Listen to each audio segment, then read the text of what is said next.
Good morning, Janice. Good morning, Mike. I'm Mike with Advanced RV. And I'm Janice. And we're here this morning to share some information with our clients who are coming here to configure.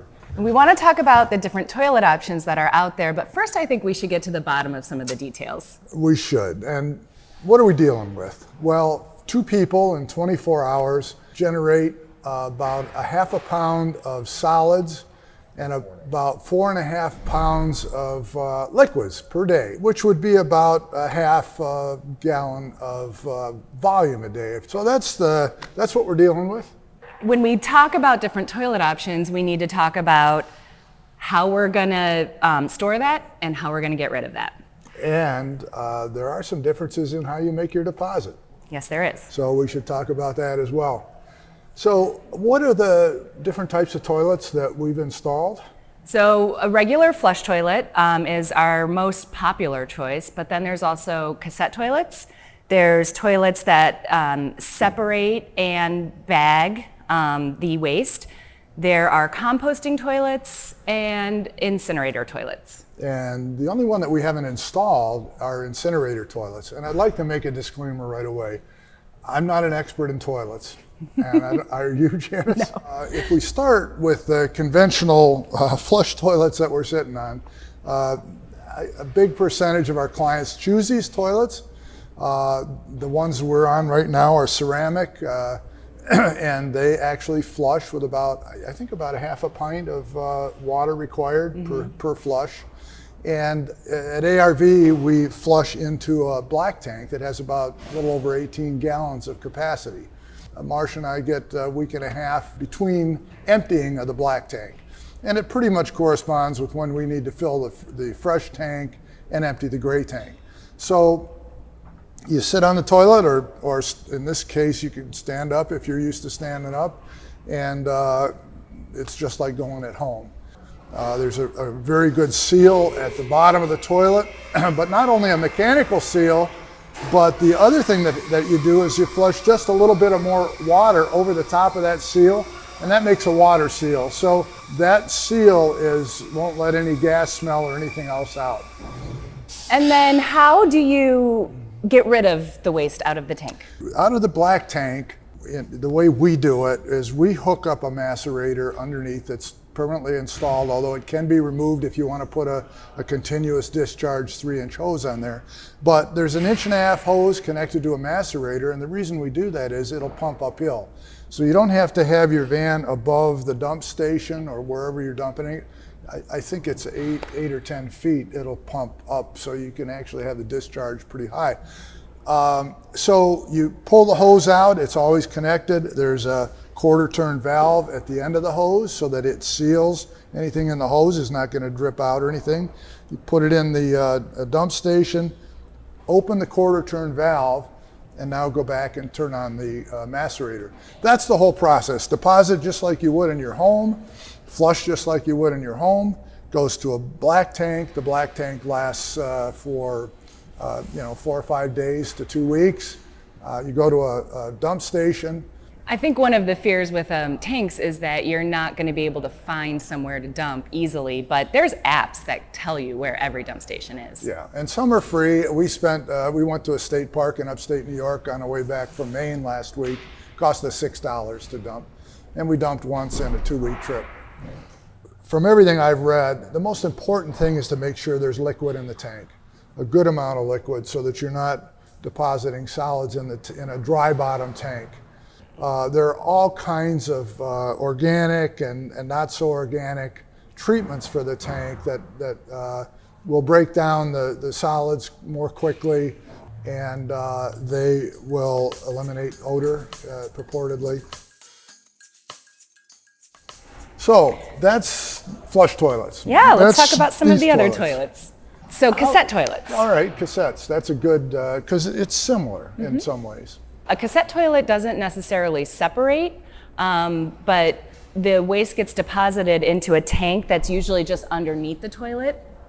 And then you have to pull the tank out and walk into a McDonald's or a Starbucks or somewhere with a toilet to empty it. Or in a dump station. Or in a dump station. So, but you're taking usually, and we're no expert and there are variations, but maybe a 5-gallon tank. So you can go, according to literature, they say 3 to 5 days on a cassette tank. It's not quite as bad as you said, Janice, because you open up the toilet and there's a lid. So you do have a lid, and when you're carrying it, it's sloshing, but it's covered. It's covered, yes. So that's a cassette toilet. Europe doesn't have accommodations like we do here for dump stations. Almost all the RVs that I've seen in Europe and in Germany at the show have cassette toilets. Cassette toilets in the States are cheap. You don't need a tank. You do have more frequent and more fussy kind of carrying it, putting the lid on, carrying it out, and then bringing it back in and stuff. So, is this the one where you have to pee in the funnel? No. No, this is the next one. That's the next one. Mitchell just asked if this is the one you have to pee in a funnel. So that's a segue. You want to talk about the one you have to pee in a funnel? Yeah, so that's what we call a composting toilet. So with a composting toilet, it separates the urine from the feces. Composting toilets need a medium to mix in and actually start the composting. But the other thing to consider, composting takes a very long time. So the consideration should be how long your trips are.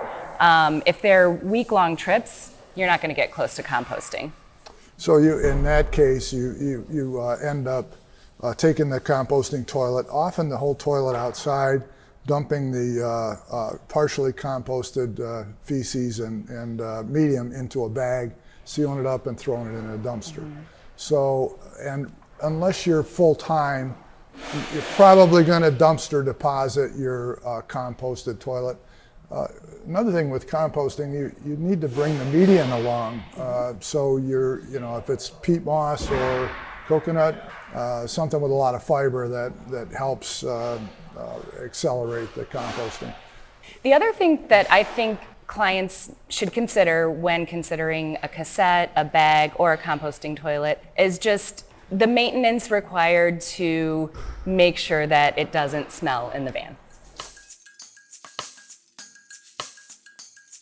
The bag toilets work like a diaper genie. So you make your deposit and it twists and opens up a new bag for the next deposit. And it'll store, how much will it store? I think literature says 13 deposits, which Okay. It's probably 50 pounds of liquid and combined liquid and solids. So that's something to consider. There are several types of these sums. I mean, the most kind of basic is just taking a 5-gallon bucket and putting a garbage bag on it and going to the bathroom in there and then taking it and throwing it in a dumpster. That's the most, but there are fancy ones that automatically, they use a Mylar bag and then they automatically twist them closed so you can reuse them. So they'll put a deposit here and then the bag will open up for the next deposit and it'll be sealed and the next one it'll be sealed, and you can do that up to 13 times as advertised. So the last one that we didn't talk about, which we've never installed, is an incineration toilet.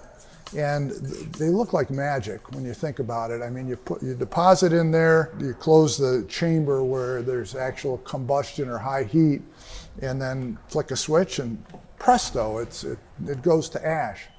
As you research the incinerator toilets, it's hard sometimes to find how much energy they take, but when you think about if you put a pint of fluid in a saucepan and a hot dog or something, and you walk away and the gas burner's on, and you can incinerate either with gas or with electrical resistance. But think about how long it takes, how much gas it takes to not only evaporate all the water out of the saucepan, but then to take that hot dog and make it ash, not just cooked, but make it ash. It has to actually transform and oxidize.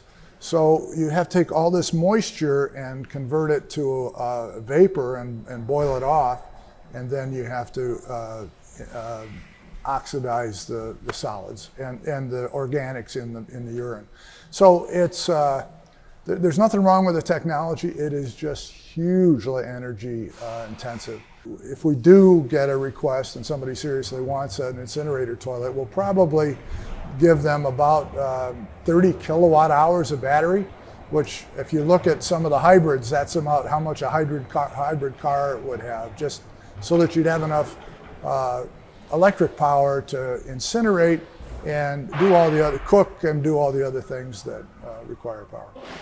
So, I think we covered it all. did we? All right, cover it up.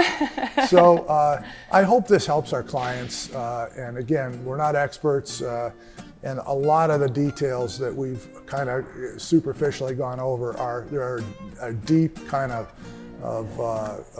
internet and YouTube information. But a lot of that information covers the rosy part of it. You just have to think about the deposit, the storage, the emptying, and the cleaning. And when you're here for configuration, we'll get into lots more detail regarding any questions you may have about any of these toilets. Janice, thank you. Thank you.